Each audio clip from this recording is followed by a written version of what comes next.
Hi there, it's Dave from Beginner to B Series here in Lakes Region, New Hampshire. And as you can see, we don't have much snow and we're in the middle of March. It's been a terrible year. I haven't been able to put out many videos.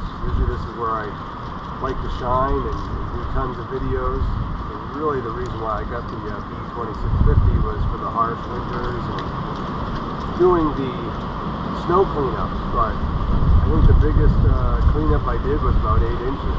I think we probably had about 6 storms. The rest have been just slushy ice, stuff that's just involved a little bit of scraping, but it's 50 degrees today and windy.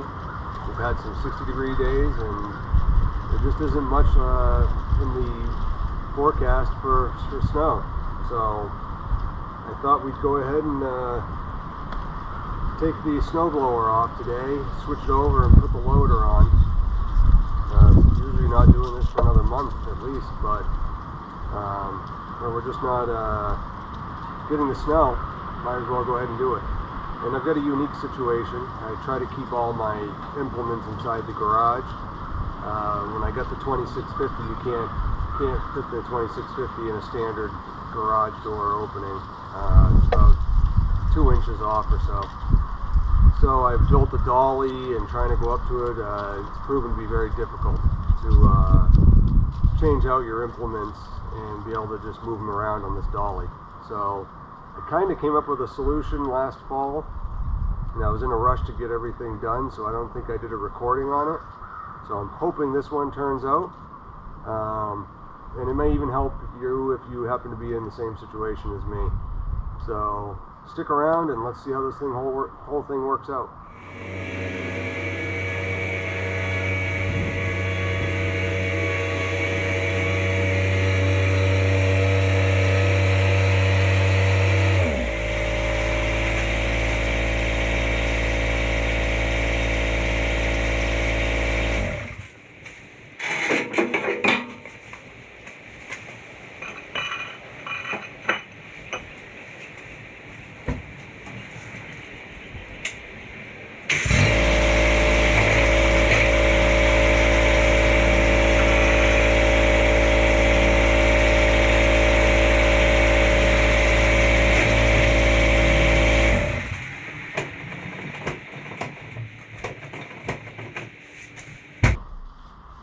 Okay, so here's my situation. The garage is, like I said, not tall enough for me to get into. So, it's a little bit of a process, but the snow blower has to come off into the garage. Got to take the subframe off because over here we have the homemade dolly. And there's no way for me to get that off without taking the subframe off, because I've tried that before, and this is very hard to remove off the dolly without the use of the tractor. Now, my other issue has been, in order to do that, I've got a slight grade coming up to the driveway here, and obviously the dolly sits probably at about 5 to 6 inches off the ground. It's just making it with 2x4s and trying to get a caster underneath that could withstand the weight of what I like to put on there, being, you know, the loader, or for the spring, summer, fall time, the snowblower goes on here, and then depending on what I'm using for an implement, the grapple will also sit on this and share space with the snowblower, or I'll take the bucket off and I can place the bucket on there as well. Now, like I said, I like to just be able to keep it in the garage. I don't have a lot of room. We park 2 vehicles in here, plus have a little work area. I keep my riding lawnmower in here, so this is the only dolly that I have room for to move around. So we'll get this snowblower taken off, and I'll show you kind of my idea of getting myself to a level position, or to best be level with it sitting 6 inches off the ground. Okay, so first process I'm going to do is just going to disconnect the chute rotator, and I've got a diverter for my deflector. So I'm going to disconnect those.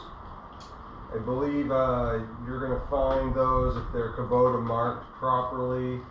They are, I believe it's the blue,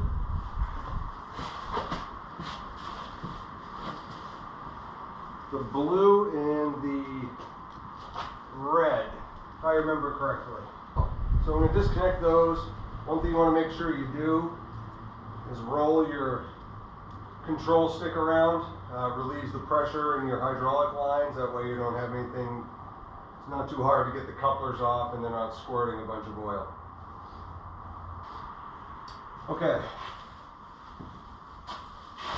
I've already unhooked the drive shaft and the mid PTO. We've just got to unhook up here.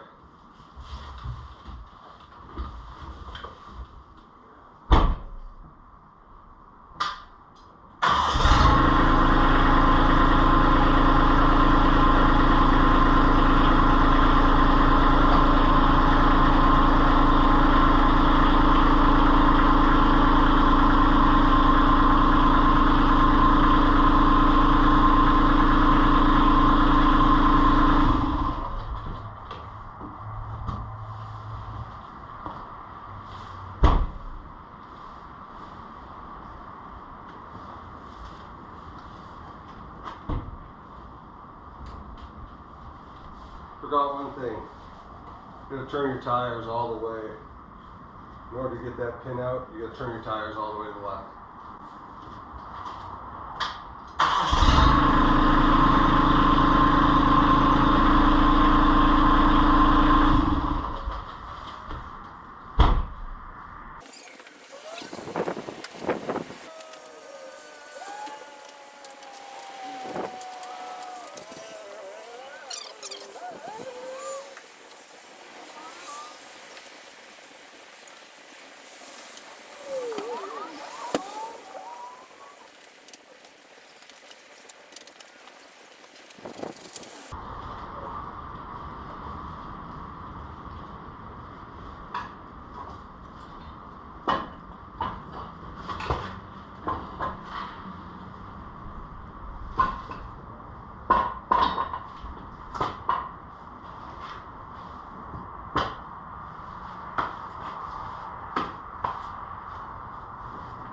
Okay, subframe's off.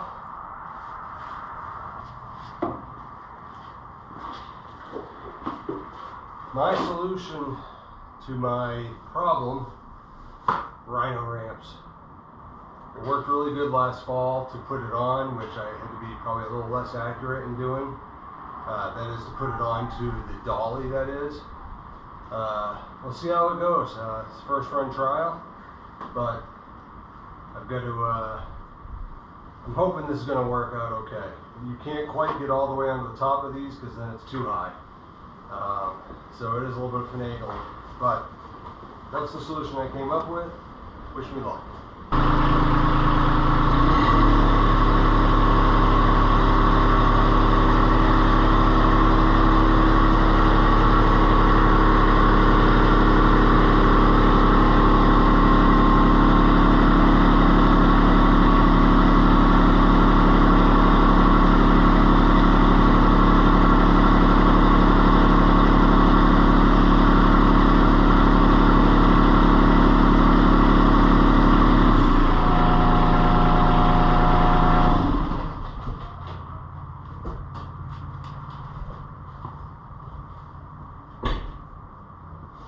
You won't know this in the video, but a little snafu. My tilt pressure on the hydraulics was, for some reason, sitting all winter. When I unhook, I always rotate that control stick around a lot so that I can get the pressure to release everywhere, and for whatever reason there was so much pressure I couldn't get the red color and blue color, which controls your back and forth on your tilt, to connect. Eventually I had to go up to the front here and just release some of the fluid out of the curl function. So I fought and fought until I finally gave up and said, all right, I guess there's just too much pressure. I've never had that problem before, but anyhow, let me see. Now it's all from here. I seem to be lined up pretty good. It's just going to be a matter of tilting this thing all around and seeing if I can get it to lower in, and then hopefully get those pins in. Wish me luck.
this thing off, and then it's just a matter of picking that up, placing it on there, which isn't too bad. And that finishes up my day. It took a little longer having that hydraulic problem, but hey, last time I had a broken back for 2 weeks because of the way I did this. So happy the way to be able to get that on. Thanks for sticking around.